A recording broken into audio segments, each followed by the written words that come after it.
Holly here, and I just think it's pretty amazingly cool to see a theater full of people, almost 300 people here to see a great film by the late, great Agnès Varda. So everybody give yourself a pat on the back for being here tonight. It's pretty amazing to celebrate films like this with so many people and in such a great setting. So I think it's one of the most special things about living in Austin, not just a special thing about AFS, but the fact that we're all here to kind of worship at the altar of cinema together. So thanks for being here. As you saw from the trailers, we have a bunch of other great films playing in this series. So we're almost to the middle of it this week. So we hope that you'll continue to join us for Jules in the Wasteland, revisiting the films from the 80s that kind of define that decade differently than you may hear about in popular culture. And of course, it is programmed and hosted by Richard Linklater, so I hope you will now join me in welcoming Richard Linklater, Artistic Director of Film Society.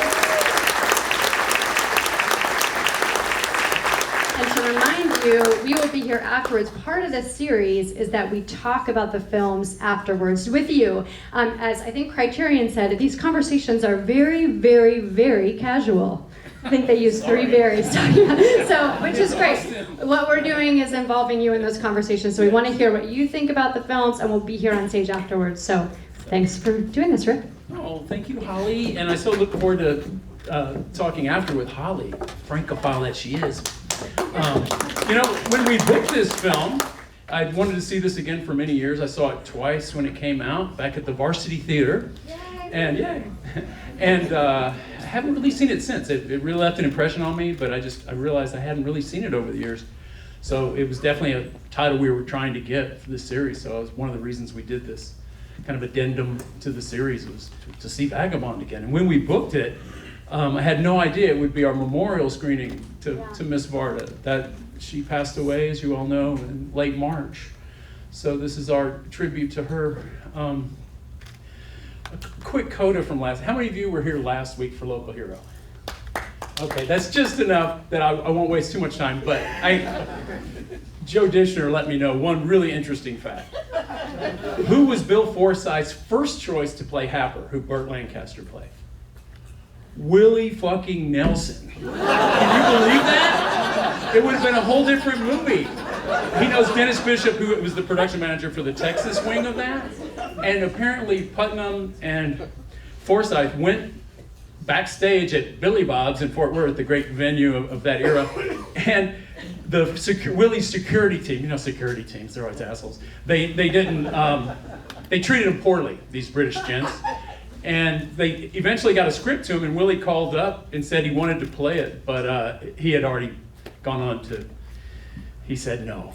He had his chance. But God, so Bert wanted to go to Scotland and play golf. Anyway, so enough of that. We're here for Vagabond and Miss Varda. I don't know, is there a cooler film? I mean, we'll talk about this after, and this is my question for the evening we can discuss later.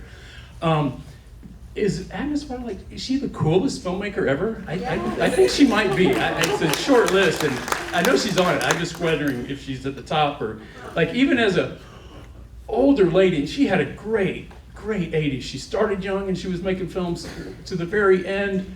This little, fiery woman, and even remember how cool she looked. Even her hair, she was kind of gray, but she would have that red ring where she died. She just everything she did was so like herself, and just love her so much. It always bugged me that you would hear her referred to as the godmother of the French New Wave. And I'm like, what the hell are you talking about? She's 2 years older than Godard. How can you be a godmother if you're 2 years older? The thing she did was she started before them. And this is, if you want to be inspired, go online, look at pictures of Varda when she was in her mid-20s, She wasn't writing for Cahiers du Cinema. She wasn't like a traditional film nerd. She was a photographer who films just kind of popped in her head as an extension of her own, I guess, photographic eye, curiosity, deep empathy, everything she brought, to her cinema. And she just started making films. She just did it. She just went and did it at like age 25 and in the mid 50s. So she predated, those guys making their films 59, 60, the new wave kind of kicked off then. So she was just ahead of them in a way. And I guess she was different too, because you know, you think of her as much more kind of experimental in a way. You know, her narratives, not, I mean, they were too, but she was even more radical and, you know, more, you know, left bank, I guess you'd say. You know, she was more with the Chris Markers and the Marguerite Duras and, you know, all them. Just, you know, what she brought to her films was, and she did these essays and documentaries, and she brought fiction films with, you know, she brought these documentary elements into it, like you know, tonight's film. But what I consider such a pure cinematic artist is she never has the tropes of other art forms. She's never like theatrical, or you can feel she's not working off some paradigm of old theater or everything that's been done before. She, like her very first film, you say a lot with that first film, La Pointe Court, her first film that she did when she was 25. It's just a radical idea that would only work in film and would never survive like Hollywood note sessions, like none of her films. But it was like two films parallel, Young Lovers and then this kind of neo-realistic film from a village in, you know, France, and they don't meet. They just, you're cutting back and forth, and we're taught, oh, they're gonna, you know, the two lovers meet, you know, but no, she goes the whole film with that. And they are related, and then maybe at the end, I think I forget, but they sort of cross paths geographically, but that's a radical ass idea, but it works in the head of the viewer. You could only do that in film. Like, she wants you to experience what she's feeling for these two different worlds, and they do live under the same roof, you know, of a film. So she do that so effortlessly in all her films. They're just truly beautiful and you know, radical. Tonight's film, I think it was her biggest success, but you know, like I said, it's a fictional story, but she brings these documentary elements to it. I think with this film, Vagabond, you know, we're following her, and she is the narrator of this search for who was this young woman who we find right off the bat. She doesn't build up to any drama in that way. She lets you know, she wants us to know that this young woman found in a ditch, frozen to death, and she wants us to go on that journey to kind of find out who this young woman was. And the only clues we get are the people she encounters before, leading up to this doomed ending that we know is real. And the people in the movie don't know that she's dead. That's kind of the conceit. I think she says in the narration. But so we get their kind of, you know, their unvarnished opinions and views of this young rebel, you know, this young rejecter of society, this teenage girl who, you know, it's tough out there. You know, when you reject society, you know, you pay the transgressor's price. Society rejects you, you know, and these people she encounters, it sort of runs the gamut between people who try to help her, maybe give her advice, sometimes very cautionary. You know, there's the concern for her, but on the other end of the gamut, you know, a young woman, you know, you can't help but feel like, oh, for a certain percentage of the population, she's prey. And she's completely expendable, you know, this young woman without ties, you know, no clear ties. We barely know her name. We know she's Mona. The people don't seem to know her name. One of them does, I think. And so we're kind of asking ourselves, who is this? Who is this young woman? And what brought her to that fate? So it's a beautiful exploration, and I think she's asking us to take those clues and run with them and bring all our own empathy and understanding and critique too, I guess, toward it. So it's kind of a documentary quest in a narrative situation, and you know, incredible performance by Sandra Bonner. You know, she won a ton of awards for this performance. I think she was 17 when she did this. It's a really brave, strong ass performance, and she's not like a victim. You know, she wouldn't see herself as a victim. She's not always her own best friend, but she just finds herself in these situations that it gets kind of grungier and dirtier, and it's just tough out there. It's a tough path she's clearly chosen. So I could gab on, but I look forward to just seeing this film again after 30 plus years.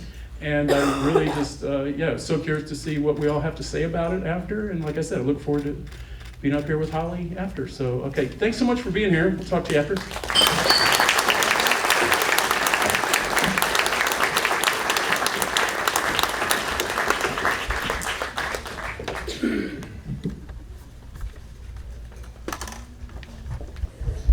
I wanted you I to. forgot that last, God, what a death scene, huh? Yeah, I wanted you to talk Holy about the last shit. shot because it's just like, it's. Oh man, the ultimate end Yeah. to a movie. Everybody thinks about doing that, but no one quite ever pulls it off. She sure as hell did. Man, to introduce it, such a, I don't know, the structure of the movie is so interesting. To start with that, so we know it's coming, and then just work backwards, and then if you go to the Criterion channel, everybody here have the Criterion channel? You should. I recently saw a documentary. Varda goes back, and I think she did it maybe 15 or so years after this. And she even shows, she's really so cool that way. She revisits earlier work, or she did a film about, her husband's, the 25th anniversary of Young Girls of Rochefort, and she kind of just goes back and revisits her own work, I think, as her own process, her own,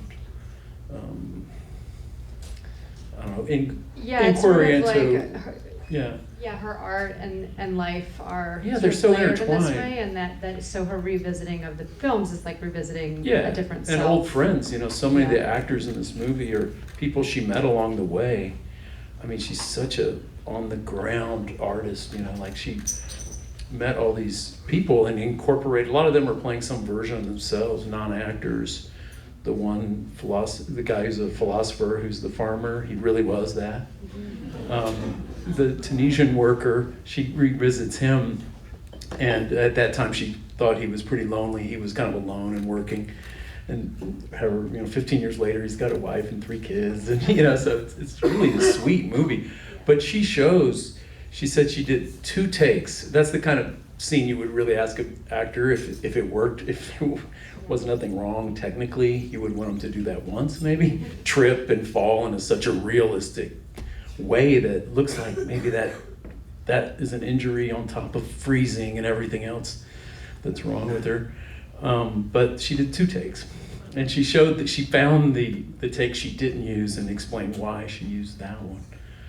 But just the way her arm wasn't bracing for the fall, and the way her cape kind of came up, thought she looked like a winged, like a bird falling or something. It was beautiful, but man. It's sort of like when with that last stare, like finally confronting her own humanity and asking us to confront that too. She said she wanted her eyes open. Right, and it's such an unusual protagonist. And I think that's something that is just fascinating about the choice of this film to embark upon a project like this. Is like you have to think that we know nothing about her except that she's dirty and just sort of an outside of society, and then asked to follow this lead. And I think it's particularly unusual to see a female in this type of role, and especially at that time. There's so many films that have come after so now we're more used to it, but at the time I think this was pretty revolutionary to see nothing more about her than she's defying what a female character is supposed to be. Yeah, I guess the beatnik notion of on the road, it was kind of a male thing, so lonely guy on the road, it's a very male genre probably. So gosh, you feel for her. I'm sitting there thinking like, well, what is freedom? You're just asking yourself this. What does it mean to someone? It's clearly a class thing. She went to vocational school. She has this impulse to be on the road, but is she trusting too much in the world? It's sure getting cold outside. Yeah, I feel like the world's got nothing for her. Yeah. Gosh, she's so good in this too. She has, It's the such a character great has this way, of Yeah. talking, which is like, I don't know if folks got this, but she has this really playful way of speech. Like she talks in puns frequently, and That doesn't really come out in the translation. No, so I noticed tell that us from with a the French-speaking translation. Well, I mean, the thing that she's saying a lot is, bread for bread, which kind of works, but it's wheat for bread in French. So when she has money, but she has this playful way of speaking, and then also she has an incredibly crass dialogue. So she's like, oh, the thingamajig, like this kind of like really teenager speak, really rough. And so it's just another thing that removes from the people she's with. She doesn't have this aura or pretend. There's no pretense, none at all. Yeah, she hasn't been socialized in the niceties. She's lacking all that. And then you just think of what's her background. That's another layer of tragedy, probably what she's running from. You just imagine a certain home life that you have to get away from, at all costs. And in a way, we do pick up more about her, She's very honest at times to just, not very revealing, but you do learn little things about her. So. One little thing that Varda says about picking Sandrine Bonnier is that she had her own backstory kind of led to playing a character that is so difficult and requires so much. She had a really difficult family background, and then also had been, her first film was with Maurice Pialat, who's like very demanding of his actors when she was 15 years old. In that film, she's sort of very sexualized, and she's thrown into this adult world of filmmaking when she's 15 years old. And so both in her family and in what she sort of entered into as an artist, kind of hardened her in a way that Varda saw this sort of rage and thought that she could play this character. Kind of that tough edge, chip on the shoulder, like, I'm going to stand up for myself. And the French title, doesn't it translate as no roof overhead and no law or something? Without a roof and without laws, but it rhymes, which is perfect for her because this is the way she talks. Sans toi ni loi. Right. Vagabond's a pretty good title too. Yeah. As far as the translation, sometimes they get it really wrong. But that's a pretty good title. It's a pretty good poster too of her. I think that's why this film did well in the day. You just saw this kind of intriguing looking, it was kind of a striking image. Well, unlike her other films until now, because at the time there were so many years where Varda's films were just not commercially successful, and the last few documentaries kind of traveled and did well, but up to this point... In her 80s, Yeah, right, and up to this point they hadn't, and then this film in France had over 1 million entries, which is, here we talk about grosses in France, it's how many people showed up. Slightly better, I think we could talk about. But it's, so over 1 million people came, which is huge. Yeah, that's and big so I was wondering, at the time, was it sort of this film about who is this new generation, kind of thinking about, there was the interest in, what is these kids today, what are they up to, kind of with the Vagabond poster and this. Yeah, I think there was a lot of interest in her in particular. But I remember the story being, Varda herself. She was like, oh wow, she's made this great movie, and she was always kind of there. But I think people were pulling for her to have a more commercially viable film like that. She's such an intriguing career. I love all her films, the ones I've seen, and I'm not a completist. She did so much, But I like. She seemed to always just do what was interesting in front of her. Whatever. Her LA films are pretty great. If you've seen any of those, one on murals, and she did like a narrative film, kind of that's a sister film. Or there's one called like Documentary. Yeah, yes. With her own son, isn't it? It's great. It's just this beautiful poetic essay, but there's kind of the grungy part of, I guess, Venice, California. They're just living kind of cut of a single mom, little boy, cut above homeless. She had this thing of getting so real and just into that so quickly in a lot of her subject matter. But in a real, is it ease or upset? I don't want to go too far in it, but like mortality plays in so much of her work. And she really was always confronting that from the get-go, her early films. Yeah. And even in life, I heard that just in the last year, people who spent time with her, she's like, yes, I'm in the last year of my life. Very matter of fact, she had cancer. So she just spoke of it really openly. And also, I mean, the last films, they feel like final words. Yeah. Like, what do I need to say before I know, they were get out of retrospective and so sweet, so like full of life. And so, yeah, it was great to see her get that acclaim that so many others had got. I think she was always respected, but like, I don't know, just getting honorary Oscars and stuff like that was cool. As goofy as that can be, I thought it was cool. Yeah. For her. Yeah, I mean, it's, and I think she seemed to think it was cool too, because I do think at a certain level, there was probably some sense of, I'm not getting all the respect I deserve. I don't know, which I think is true.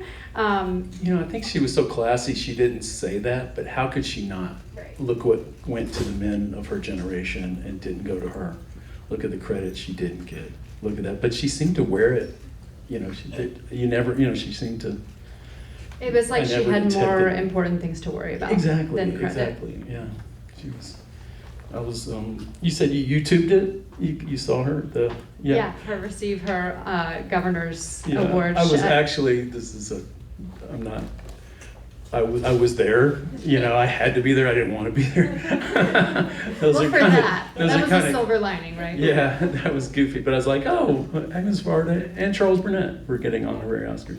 I didn't really like that, because they took the honorary Oscar, that was always kind of the highlight to me of Oscar ceremonies, so like for a long time when I watched them, because they'd always have like, some Satyajit Ray or Altman or, and it was it showed the Academy that industry organization actually cared about like movie history and stuff. So of course they put that to the non-televised fall fundraiser Oscars, which is what the Governor's Awards are.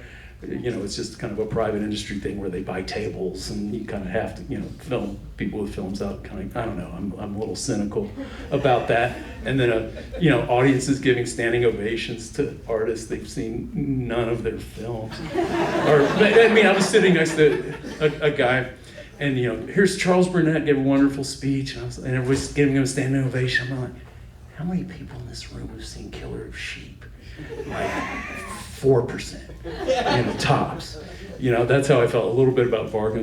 With Agnès Varda, they were really over the top about what a great feminist, icon she was, and all that. It was great, and I was glad she was happy. It was just a little, Yeah. It's just a little. Coming in that room, I don't really trust it. I watched the French coverage of the red carpet, and they managed to get all of the actors who might know who she was to come and speak to the French television. And it was pretty. I was like, okay, but then you do have that idea of there's such a massive body of work, and how much of that crosses over to Hollywood awareness? Not very much.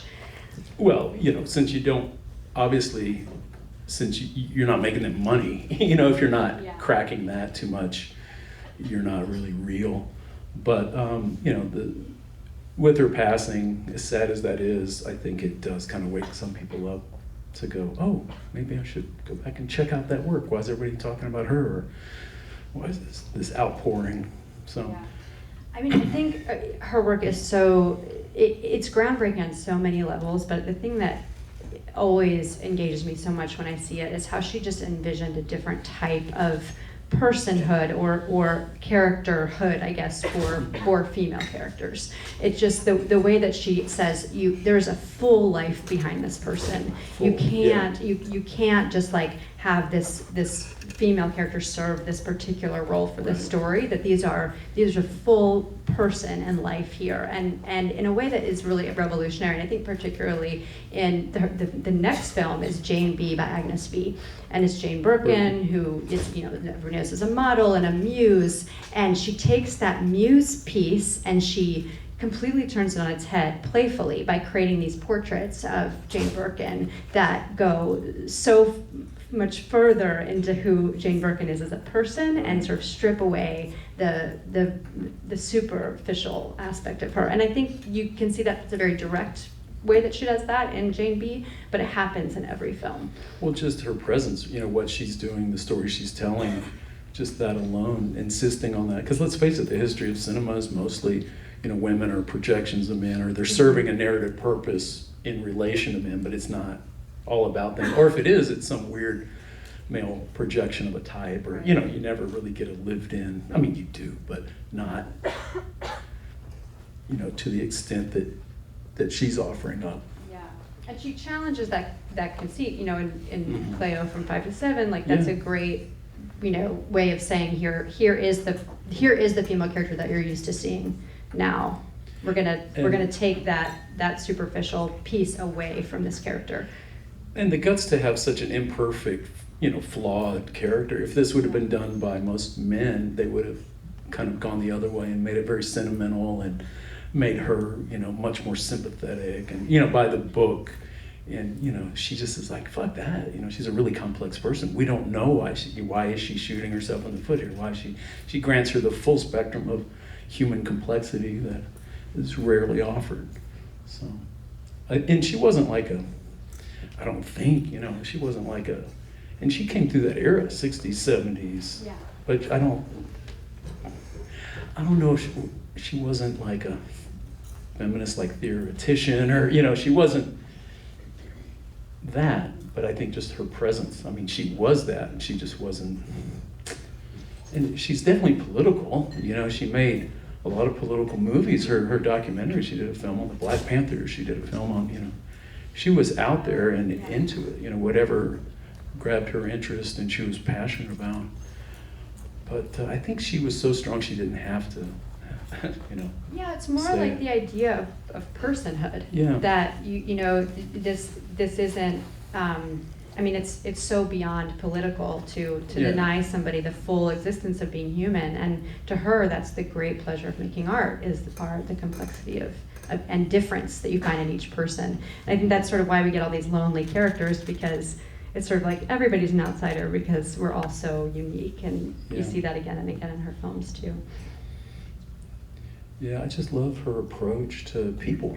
You know, the fact that she would so boldly work with people she just met, or these non-professional actors. You know, this film, it's a mixture, but her other films too. I think she had that, like, trying to include others in her art, what she was doing. She was very generous with it, you know. And kind of an ethnographic interest too in the places that she went to, like very deeply much exploring the culture and trying to, and that maybe comes from that photography. How can you capture that? Mm-hmm. How can you capture a deep background in a single image? But yeah, you see it in your mural documentary, her that LA. She's kind of lands in LA. What was she doing in LA? Well, there was this whole. I think it was because of Demi. Something? Yeah, it was. He was sort of my next after. I forget after which film it was, but he was like lured out to LA with that small group because Antonioni was out there at the same time. Yeah. And so there was this whole like little group of European directors that were kind of all friendly, and they all hung out. Yeah. And they were all like gonna make it big in LA, and of course we know what happened. Big mistake. Never works. It'll kill you. It has many. You know, the ones who do well, who actually can come from other countries, go to Hollywood and not get totally eaten up, and maybe make a good movie or two, like Australians. Yeah. They do a little better. That's just my superficial observation. Europeans just get crushed. Yeah, because I think they're kind of polite. They don't really understand. Like, Australians know when you're bullshitting. They know a liar. I'm just talking shit. But this is my stupid theory. I've just seen it. I've seen it too much. You know, Europeans go there and they don't know, like, they're being lied to, or they follow protocols, which is a huge mistake. You know, that won't get you anywhere. And they want you to rebel and make your own. I've met some, you know, just out there, they just have this glazed look in their eye. I'm like, go back home, make a movie. You know, and 10 years later, they do. It's like, oh, yeah, it can be brutal. Yeah. A few good ones from that period, but yeah, it happens. it didn't last. Yeah, I think there's always been that allure, you know. The weather's nice. Well, also the idea that you can get a whole lot of money. And yeah, you can get real money to make a movie, but it really never much works out. It's not like the Hollywood system of the 30s and 40s that was an open door to so many European immigrants who came in and made great movies, had great studio. The studio system worked like that. The system since the 60s on, they were bad timing, that whole group, it really wasn't, it was less open, you know, I think. So yeah, she was just hanging out there, but immediately she was in the interesting neighborhoods and making cool films about that. So. And I guess she was raising the kid. He was little. He's in that one movie. He's so good. Matthew. Yeah, I didn't know that. I remember watching the movie and going, it's such a, what a unique kid performance. He must have said, oh, he's got to be her kid. Yeah. It's just too, yeah. So. Her daughter, I think, was born out there as well. So Rosalie, and then Rosalie Varda sort of works on Demi and her their archive, and so their films will stay alive through the kids' work. Yeah, and you can see a bunch on. I mean, there's still a lot. There's not. You know, you go in a video store, and there's often not a Varda wall. Yeah. There'll be others, and it's not so much because the video store saying we don't respect her. It's like, give me the DVD to put there. Right. You know, give me the video. They're just not. The availability is iffy on so many of these. So. And on Jack Demi's films as well. Yeah, both of them. Strangely. Yeah. What a couple, huh? Her film about him is really wonderful. So great. Yeah. Well, her documentary, and then there's the narrative, Jacques de Nantes, which is, that's a narrative film that follows his childhood, and you sort of see the films that he made through the biography of him. It's beautiful. Yeah, I haven't even seen that. Yeah. What year was that? Hard to. I think also 90s. Yeah, it was in the 90s. Yeah. So much. Should we get she some? still has to. Yeah. She still has to offer. You know, when an artist passes, you go, oh gosh. I remember feeling that way when Fassbinder died. It's like, God, I made 40 films. I've seen 4 of them. I'm gonna have a long career, long way to go. I feel that way with Agnès Varda too. There's still a lot out there that. And the short films, seen. you can't get the short films anywhere. There's shorts that I haven't seen that I'm eager to find. Well, hopefully they'll be more available. Yes. They're all great. Every single thing she turned her gaze to is worth checking out because she did it. You know, like if she's interested in it, you can feel it. There's something very cool and passionate. There's an enthusiasm and curiosity. It's so beautiful. You know? Yeah, unrestrained curiosity. Yeah. Like, this is, if it's worthy of my attention. This is like these little strange things about life are worthy of my attention. I think that's so. Yeah. That's so unique. It wasn't the big things. It was these little things. You know. Little things about people, little things about the world. She had that vibe to her. You know, she had her expressive vibe. She was so like. she's just funny. And I'll never forgive Godard at the end of, like, what the fuck was that?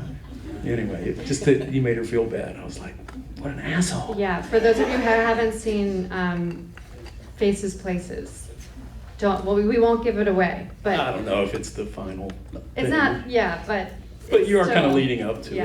it. He leaves her some cryptic note on the door. Whatever. Still alive, Godard. That is a sweet film, though, they made in the early 60s, that little pseudo-silent film. Cleo from Yeah, you can watch the whole thing, and he takes it, because no one's ever seen him without his glasses, you know, come on. But he's got, he plays like Harold Lloyd in that movie, so he's got this long face that, you know, that's him. You know, so it's worth checking out. Should we get some thoughts on this We're film? just sitting here. Yeah. Please. Yeah. Yeah, go ahead. Yeah. So I kind of had 2 questions, sort of.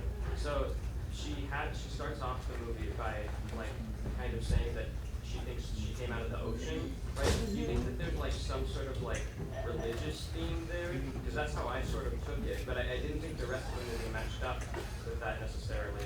And also, I was wondering what you guys thought, like the purpose of the of the rape scene is, because it sort of comes out of nowhere. It's not really mentioned again, and I like the movie overall a lot.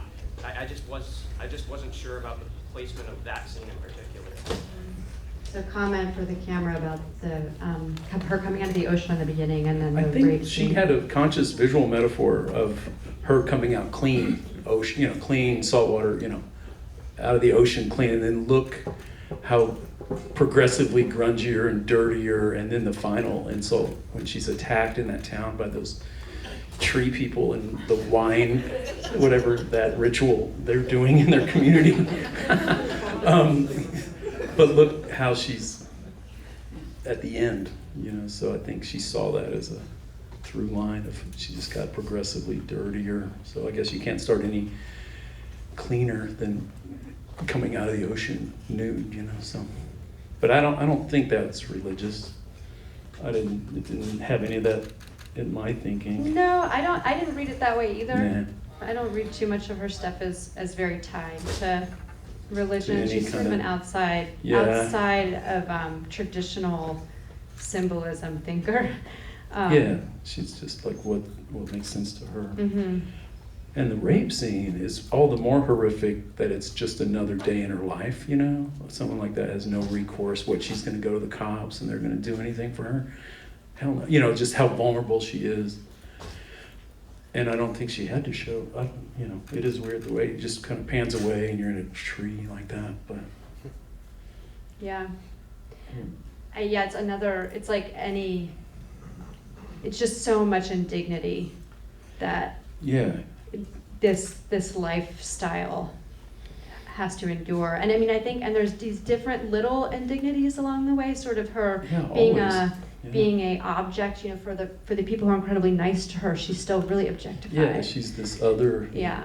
You know, and even though their impulses are, you know, the woman who picks her up hitchhiking really obsesses on her. Yeah. And, you know, it's sad, like they're maybe trying to help her, but she's so other, you know, they're kind of afraid of her. Yeah, there's sort of an honesty to all of it, but the narrator Yeah. isn't willing to sort of bear that indignity, and which seems like why the camera's moving away. But Yeah. but I think it's an important scene because it's so honest, just like Yeah, everything else brutal, in the film. you know, she's resistant, but. There was another comment over here, yeah. So I've always thought of the whole sea thing as like her emerging from like a sea of memories, the whole story told in flashbacks. That's my take. That's nice. Sea of memories. Yeah. I like that. So the promo picture for the Cannes Film Festival this year has a striking image of Agnès Varda standing on top of a male assistant to get a look through a camera. She's on his shoulders. That's right, yeah. So you've seen it. She was pretty short. Yeah, that too, right? Some find it really ironic that she's being used for the promo, especially when there's only 4 women directors competing this year and only 3 last year. With all this in mind, and of course with her departure from this earth in mind, who are some noteworthy contemporary women filmmakers and directors carrying the torch, so to speak, that we should have on our radars? So Good many. I know the people at Cannes were there in LA that night, and they loved her to death, and you know they were very close. So she didn't have a pitch. She couldn't have With been them. more beloved by the Yeah. French film community. Yeah, I mean, they really- especially like in the last 20 years of her life. I think Right. she was absolutely, I mean, I do think that there is a discussion to have about her not receiving due credit for the historic role that she played in, and also just for having this incredible voice. I think there is Yeah. I think things would have been different if she had not been a woman. But I do think that she's fully embraced by Yeah, the but let's French not film forget industry. she wasn't making pleasant narrative. She's an experimenter. Name 4 other experimental filmmakers who got a lot of acclaim. I mean, she really is. She's really much more non-traditional. So you're not sort going of to find Rivette, that if male you're or thinking of- female anywhere. You know, male experimental filmmakers die all the time, and you know, and he just knits to the genre she's in. She did it with a lot of. I mean, she just did a lot of different things, and she did it really well. But the question about female directors, I don't know. I think it's a good time. You know, there's a lot of people. You know.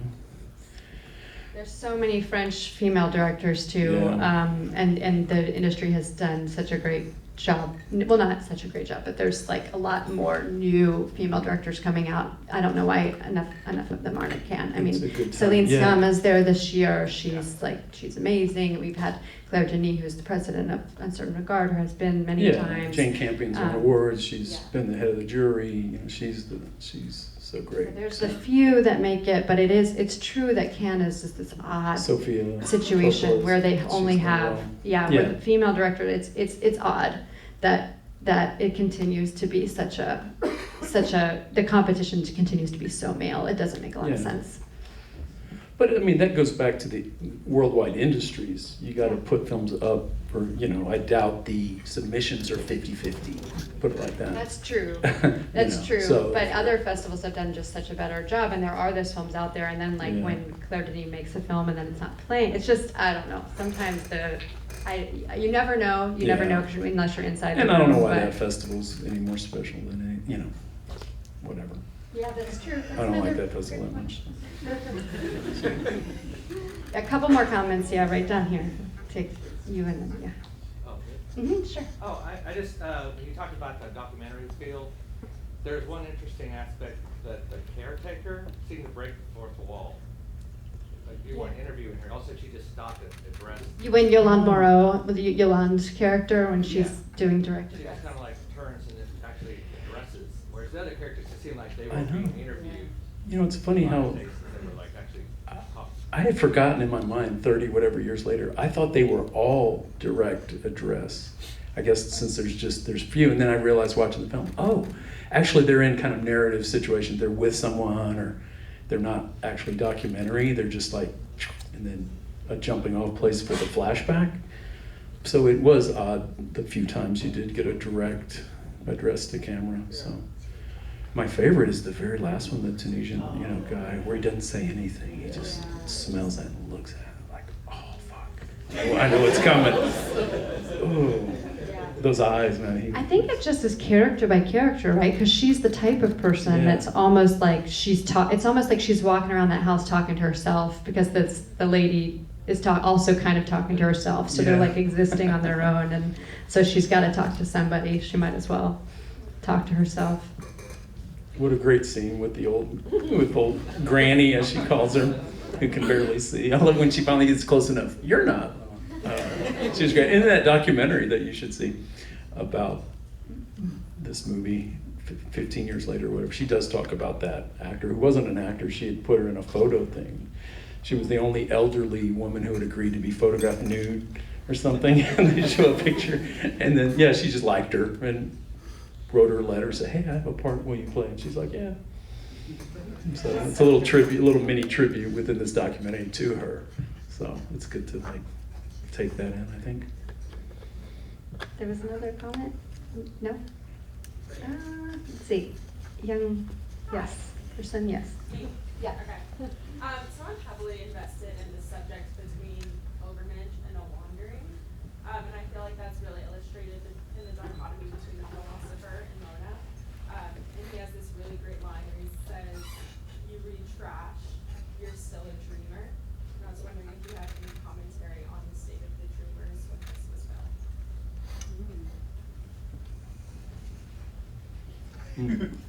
Because, yeah, it's weird. He sees dreamer as not a positive, you know, right? Yeah. He says. And he's a philosopher. And he has that whole withering, not wandering Yeah. line too, which I think speaks to your interest in sort of pilgrimage versus wandering. Yeah, I wonder if any aspect of what she's doing is a pilgrimage. Yeah. Well, You could look at it, you could look at certain aspects of this like self-exile as a pilgrimage, but it's an interesting question. I thought the whole time about freedom, like the freest I ever felt was just like having a room and my rent paid and not having to do much else. You know, like, do you have to, that impulse to wander and dream, like that's her version of freedom. And it's her choice, it's her, you know, you can be drop out anywhere. This is how you approach it. But I don't know. I don't think I have any deeper insights. I think that's all. There's never been a cool time really to be like that. People romanticize the 50s beatniks or 60s hippies, or you know, you're always gonna be outside if you're not, you know, part of the economy. You know, if you've said fuck you, like I said in my intro, you know, you say fuck you, it says fuck you back. You know, you have to be able to, you know, have a shell around you of some kind. And she's just, I keep coming back to the word vulnerable. She's making herself so vulnerable, you know, out there, which brave, you know, but it's a tough world, especially in the winter. Shit. Mm-hmm. And yet there's these like little moments of grace where you're like, you only have this because of your freedom. Like you're only able to have this special moment with this person because of your freedom. Yeah, there's little bits of bliss, things she would never experience. She's, you know, if you have an oppressive upbringing with the sameness all the time, you know, she's putting herself, she's meeting all these people, and there's highs and lows of that. You know, so I think the philosopher guy, the farmer, he might be trying to, like, in a tough love kind of way, even though he doesn't really know her at all. I think he's trying to, that's what I thought by cautionary. I think he's trying to, like, you know, challenge her in some way. Mm-hmm. He's not doing it very gracefully, but I think he is. I don't know. Yeah. Okay, time for just a couple more. I saw this one in the back, and then we'll get you. Yeah. Yeah, with the farmer, I was just like, oh, he's trying to save her, but she really doesn't want to be saved in that way, and that really frustrates him, I think. He's like, oh, I can here's your potatoes, and you can do your thing, but she's like, oh, not for me. Yeah, you know, here's your freedom. It's like, I don't want that kind. I want a job. It sounds like a job to plant all those potatoes. It's a romantic notion. Someday I want to, not now, though. I don't want to plant, I don't want to do that tomorrow. I'm young and like her goat cheese is gonna taste better if she doesn't have to like pack it every day. Yeah. Like the champagne line. yeah. But I just wanted to comment on the absurdity of her death and how that's kind of my favorite part of the film. Is that you see her in the ditch in the beginning, they're kind of waiting for her like rapist or serial killer to leave her in that ditch. Right. And the whole movie, people are kind of finger wagging at her like, hey, this is like really unsafe of you. And ultimately, it's like one of society's stupid laws that end up killing her. You know, they dunk her in wine and she freezes to death in winter. And you can see in her face, like, really? Like, death by 1,000 cuts, but this is how I'm going out. Just she tripped over a irrigation pipe or something, you know. And it's like, for her life is chaos, but for this village, their little routine or whatever is to have chaos for a day. We're gonna do this like pagan wine bath. But like, if you're not part of that neighborhood, then really it's just like an absurd act of violence, and it fucking kills her. Absolutely. And that was kind of my favorite part, is that, yeah, the rape was just another day in her life, and you kind of like move on, and it's so ghastly, but yeah, in the end, it's like, she's taken out by this stupid Halloween act. Yeah, where they feel, you know, you see the other woman they're dragging, she's kind of in on it, like she's not as traumatized, I don't think, but they feel like, is she a local? She's fair game to them and their whatever twisted thing they're doing. I don't know. Yeah, like, they can suspend rules there for a day, but if you're not part of society where then you can go back and recover, like, Right. deadly serious. The old people are closing their windows and choosing not to, you know, participate. They're just thrown. So. Yeah, it's a really good observation around that. Yeah, this sort of just makes it a little more horrific. Yeah. Maybe one or two more comments, I think. Yeah, sure. I just had a bit of a double question about the right to left camera movement. I noticed it several times in previous viewings, but I noticed it especially on this big screen viewing that Varda really likes to track from right to left and to go with the Vagabond. And I was just curious what y'all's interpretation was of that. And as my double question, I just wanted to ask Mr. Linklater, what would be the top influence from Varda on his work? I've noticed it especially, particularly in this viewing, that the reality of life, the reality of can we just catch what's right here and in the moment? And I just wanted to ask, what particularly y'all thought about the right to left track movement, and to ask Those tracking shots are very distinct, aren't they? Wes Anderson's got nothing on her.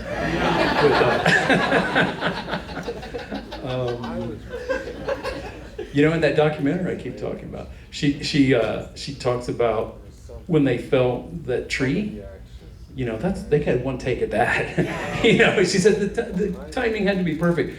That shot's a miracle, because even when you cut a tree, you can't totally predict when it's going to fall. If you cut trees, they kind of fall on when they want to fall, and yet it falls just perfectly. You feel the last cut, and then pow, right there. You know, so it's an art form. It's the way she sees it. So, but I think you're just. Yeah, I mean, the Steadicam had been invented. She could have been following her around, all that, but no, more elegant, more, I don't know, just a choice, but I can't read much more into it than that. And as far as influence, you know, it's one of those big questions, you know, just a fan, just love the vibe. So, you know, it's hard to point to any one thing, but certainly love the general approach to cinema and art. Yeah. Okay, last one, did you? Oh, I was just going to share, if anyone is interested in French actresses, there's a really good book called Beauty of the Real by Linklater. Have you read it? It's what Hollywood can learn from contemporary French actresses. And it does open with Sandrine Bonnaire and her performance in this movie. But it's a fabulous book and really goes deep into all the French actresses and how their industry is so supportive of all of them. And they really are able to create their own niches, and it's so different from Hollywood. But it's a really good book on French actresses. And by Mick LaSalle, the San Francisco critic, yeah. Cool. What was the name of it again, so I can say it in the The Beauty of the Real. The Beauty of the Real, about French actresses. Well, great tradition. So next, on Wednesday. 2 days. 2 days. Wednesday night. Howard Brooks. We're going a whole different way. Just another notion of freedom, I think we could say. Another road trip. Yeah, when Albert Brooks's character doesn't get the promotion he wants, he quits and takes off in a Winnebago for freedom and to find America. It doesn't work out so well for him either. Maybe a little bit. He doesn't end up in a ditch, but in his mind, Albert Brooks is in a worse place than. Anyway, the movie's brilliant. It's just one of the great comedies of the 80s. And, you know, Albert Brooks is just a genius. So it's worth seeing and putting in the context of 80s and culturally and, of course, in his body of work. It's one of his best. And if you haven't seen it, it's just a staple of comedic culture. You're missing references all the time if you haven't seen this movie. 22. Great. Well, I'm People so are happy saying things that you're not understanding. I'm so happy you picked Vagabond. And Yeah, I I'm so can't happy believe to that see it you again. picked it, like, given that we just I know. lost Miss Varda. I mean, that was the farthest thing from my mind. I mean, just seeing her so full of life. I mean, didn't know she was ill the last year, but, you know, I thought she's going to make a great film at 97. You know, I thought she would be the one to do that, but 90, hey, pretty good run, doing great work right up to that time. That's a deal anyone would sign up for. So she had a great life and, you know, made a huge impact. We'll keep showing her films. We've got Yeah. another one on the next calendar. We'll tell you more then. But I just love revisiting them on the big screen. And we recently did La Pentecôte, which is just stunning. Yeah. Her first film, which is the one that's on the can poster. And Beautiful. yeah. So anyway, But thank you. well, thank you guys for being Yeah, here. thanks for coming out. See you in 2 days.